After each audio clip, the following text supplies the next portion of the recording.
Today we'll be listing out the top 5 hotels that we wouldn't choose to stay at. Are they bad? Do we dislike them? Want to know which ones made the list? Give us a like and subscribe and watch on to find out more.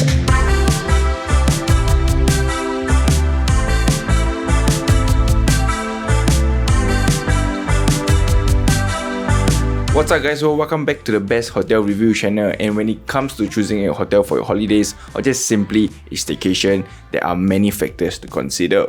Is it comfortable? Is it within my budget?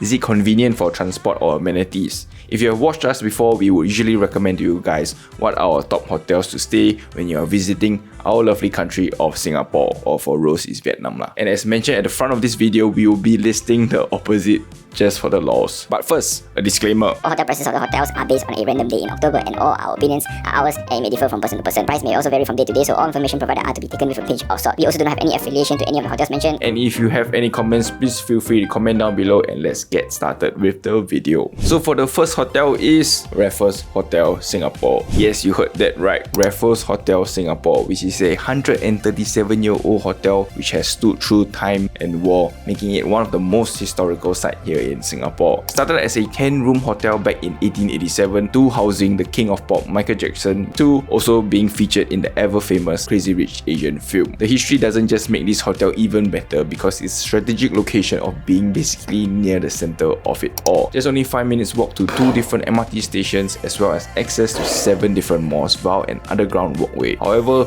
not fully sheltered, you will need to cross a road to get to this underground walkway. After stating all of its benefits, its downfall of why it's in our list of hotels not to stay in Singapore is because of its price. The cost of the most basic room on Agoda, which is the stateroom suite king size at 67 square meters, is priced at 1,448 Sing dollars per night, and it's not inclusive of breakfast. And after scouring different websites, we found that Accor's website offer a cheaper and smaller room priced at 1,185 called the Studio Suite Double, which is sized at 46 square meters, and it does not seem to appear on Agoda for us, so do take note of that. So one of the main and probably the only reasons why we would not stay here is because we are poor. And the second hotel on the list is not a hotel specifically, but a hotel group chain called the Hotel 81. Notoriously known for being Singapore's red light district hotel, it has over 25 outlets across Singapore with very affordable rates, and I would say some are located at apparently very good locations. It is also usually compared alongside Fragrance Hotel, another hotel chain that has similar notoriety, but also very affordable and widely located across Singapore. And it offers hourly rates too if you know you want to do that lah. However, looking at the pictures and comparing prices of the outlets that we might even consider a single hash grain staying, it would be the Chinatown outlet. Price of its standard queen room on Agoda is only 109 Sing dollars per night, but it's sized at 14 square meters. Location of this specific outlet is probably the best in our opinion, as it's just located right outside Chinatown Mall, which has the MRT located right below it. Rose also did a quick search and compared the prices of it. These are a couple of hotels that look slightly better and doesn't really have that notoriety tag to it. So definitely consider these hotels before thinking about Hotel 81 in our opinions.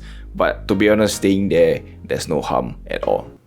Just our thoughts lah. So for the third hotel, similar to the second point but more of a rough location, which is hotels in Sentosa. Let me explain. So it really depends on which part of Singapore you are travelling to. Even us as residents of Singapore, we won't really want to stay in Sentosa because firstly, Sentosa is basically a separate island away from the mainland of Singapore. And secondly, transport getting in and out of Sentosa is a chore sometimes and very expensive. For those who only want to explore Sentosa, or the main bulk of your trip here to Singapore is about Sentosa, then by all means stay in Sentosa. But if you only have about 4 to 5 days here in this tiny country, then don't. Public transport is only by tram, which I would say it's still okay, but an extra step to getting to the better parts of Singapore. Taking a cab would be ideal but costs a little more, and not especially if you want to take a cab twice in and out, which might cost you a bomb.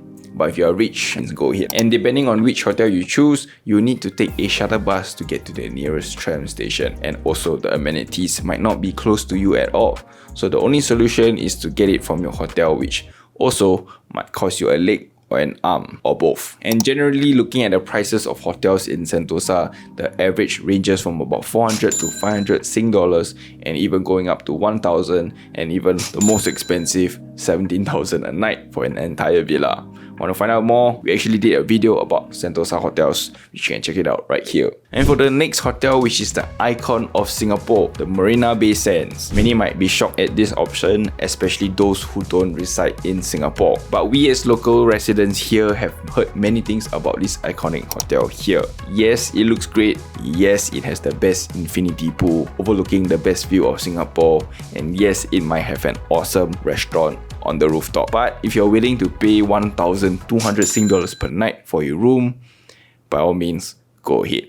I'm too poor. But after taking a long time to think about this, and the only few things that really stood out as MBS were these three things that I've mentioned previously. Apart from that, I do not really think it is worth the stay. And even with the price tag at 1,200 Sing dollars, it seems like you will only get a low floor with no views at all, or maybe the views of the vents. But if you want the breathtaking view rooms which are located on the higher floors, it's going to cost you at least 1,700 Sing dollars for the Sands Premier Double Queen City View room. But there are rooms at 1,400 to 1,600 Sing, but it either has a really bad view or the view of the Gardens by the Bay, which is less preferred compared to the city view. And the cheapest room at the 1,200 Sing are only sized at 30 square meters, while the rooms priced at 1,700 will be about 45 square meters. And with that, you do have the access to its infinity pool as well as Sands Sky Park, which would usually cost you about 32 to 37 Sing dollars depending on where you book it from. I do have a Klook discount code down below if you want to use it, so here's the promo code on screen. It will help the channel a lot. Apparently I'm not promoting enough lah, got zero sales.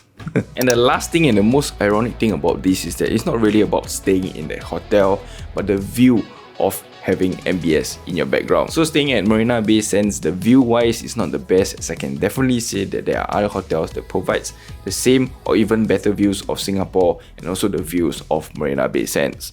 But if you want to know our take on the hotels with the best view of Marina Bay Sands or Singapore, comment down below and Rose is going to script it.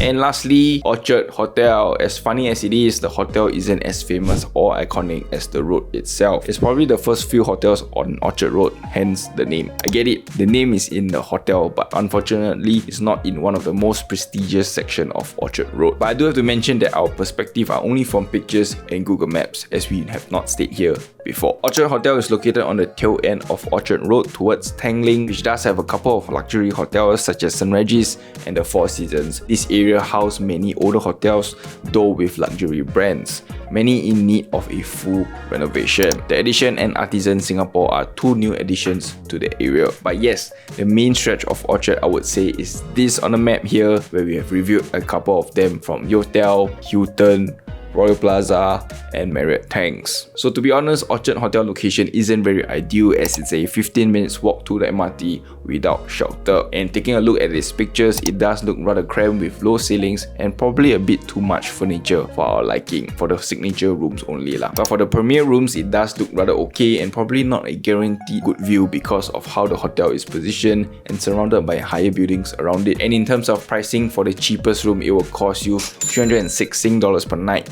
and the room is sized at 28 square meters. Definitely there are better options at this price range and location further up the road. So for the price, definitely doesn't equate to its value for us.